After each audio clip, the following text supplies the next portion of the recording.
Assalamu alaikum. Hello, kids. How are you today?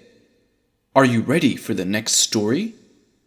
Insha'Allah, I am going to tell you the story of Prophet Zakaria alayhi salam today. Are you ready, children? Now listen carefully. A long time had passed since the death of Prophet Uzair alayhi salam, and the children of Israel reverted to their characteristics of stirring mischief amongst each other. They claimed Allah was stingy and that Allah withheld from them. These claims are the direct opposite of Allah's generosity.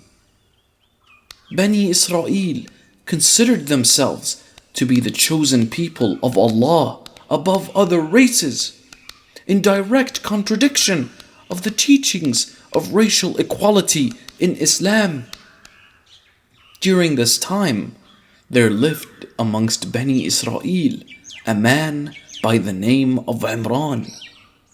He was so renowned for his piety that his was considered to be one of the best families of all time.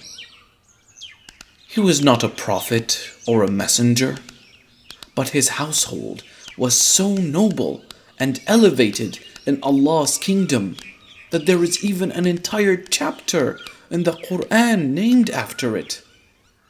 Imran had a pious wife, and her sister was married to Prophet Zakaria alayhi salam. The Quran does not provide accounts of Prophet Zakaria's alayhi salam childhood or youth. Hence, the story of Zakaria alayhi salam begins in his late adulthood, when he was elderly. He was a prophet and messenger of Bani Israel. He is a direct descendant of Prophet Dawood alayhi salam. Prophet Zakaria alayhi salam was a carpenter and led a simple life. The Prophet was constantly in a state of gratitude to Allah and was intensely humble in his demeanor.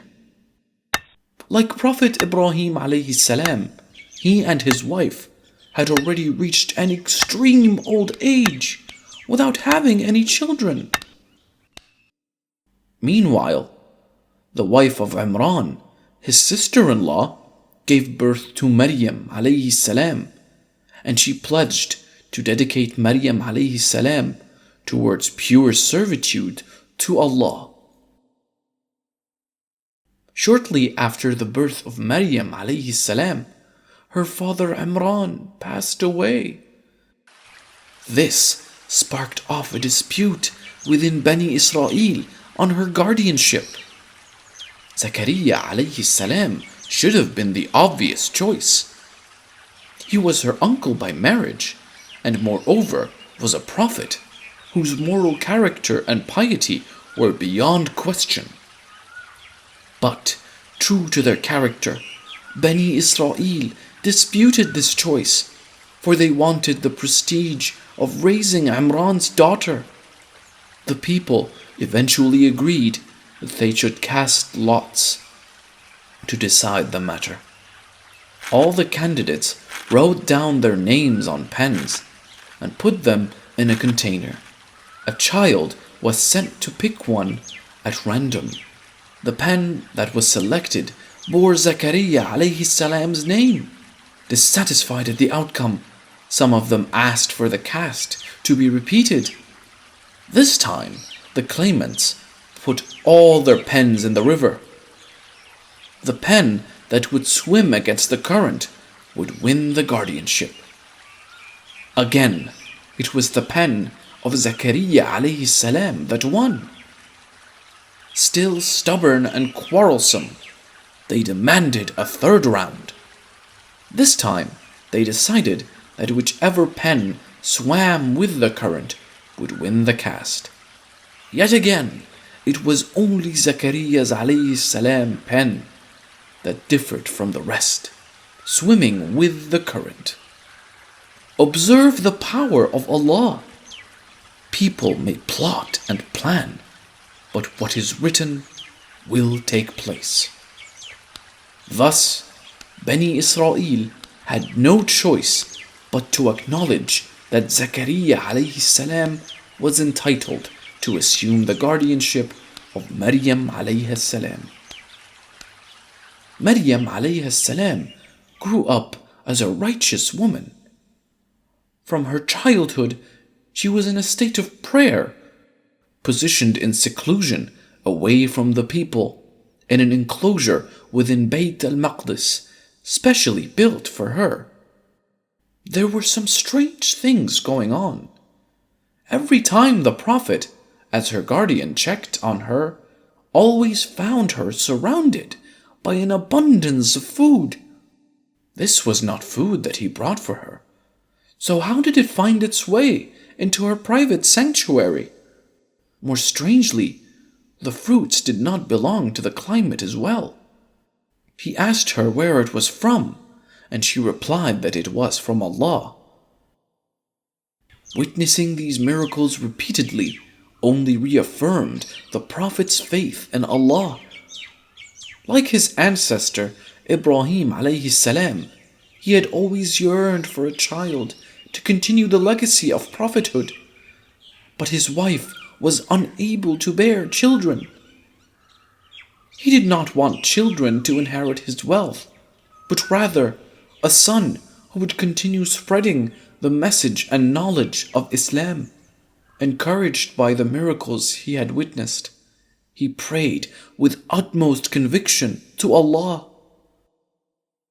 Before long, Allah responded to his prayer. One day, when the Prophet was in prayer, the angels arrived bearing the good news in his prayer chamber. They told him that his wife's barrenness had been cured, and they were to have a son who would also become a prophet. "You must name your son Yahya," said the angels. Moreover, the son had the honor of being named by Allah Himself, with a name that had never existed in mankind's history. Nevertheless, the Prophet was astounded by the news, and he burst out, "My Lord, how will I have a boy when I have reached old age and my wife is barren?" The angel said, "Such is Allah. He does what He wills." The Prophet continued, "My Lord, make for me a sign." To this, the angels replied, "Your sign is that you will not be able to speak to the people for 3 days except by gesture. And remember your Lord much, and exalt Him with praise in the evening and in the morning." True to Allah's promise, his wife soon delivered a son, and he was named Yahya alayhi salam. His son Yahya alayhi salam grew up and became a prophet as well. I shall tell you the story of Yahya alayhi salam in the next episode. But to summarize it, Yahya alayhi salam was brutally murdered. Imagine the heartbreak that Zakaria alayhi salam must have felt. Yahya alayhi salam was the ideal son, for not only was he an exceptionally devoted servant to Allah, but he was also kind and generous to his parents. When Yahya alayhi salam was murdered, there was crisis among Bani Israel. According to reports, emboldened by the murder of Yahya alayhi salam, Bani Israel decided to turn against his father too. A mob, bent on hatred and destruction, set out to kill Zakaria alayhi salam. Such was their arrogance and disbelief that they were willing to murder their own prophets. The old prophet managed to flee. With Allah's will, a tree opened its trunk and allowed the prophet to hide inside and then wrapped him up. However, the shaitan pulled a fragment of the prophet's clothes through the crack. thus exposing him. According to some reports, the pursuers initially wanted to set the tree on fire, but then decided instead to saw the tree in half along with the Prophet in it. This was how his life abruptly ended, by the evil hands of the very people he was trying to guide. Did you like the story, kids? If you liked it, then please hit the like button. Don't forget to subscribe and click that notification icon to keep updated on all our videos. Insha'Allah, I will tell you the story of Prophet Yahya alayhi salam in the next episode. That's all for today. Goodbye.